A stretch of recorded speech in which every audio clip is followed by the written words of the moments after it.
Hi, welcome to my channel. Make sure to like and subscribe to stay updated on the latest videos. Today, we will make vegetable fried rice. So let's get on with the ingredients. So first of all, we will need rice 500 grams, chopped carrots 250 grams, and chopped cabbage 250 grams with peas 250 grams, 1 clove, chopped garlic and salt is needed with 1 tablespoon, black pepper, a sprinkle of vinegar, and soy sauce 2 tablespoons, and 20 grams chicken powder, and oil is needed with water for boiling rice.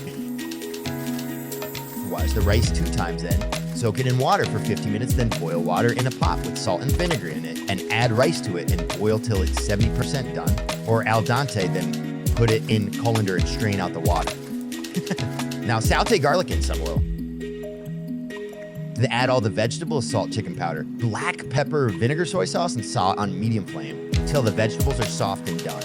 Then add and mix rice to it and cook on low flame till it's done. Serve and enjoy, sis. Or with chicken Manchurian, which we'll be covering in my next video. Thanks for watching. Make sure to like and subscribe and follow us on Instagram @HungryGorilla9. We will be back with more delectable, yummy recipes in the next video. See you later.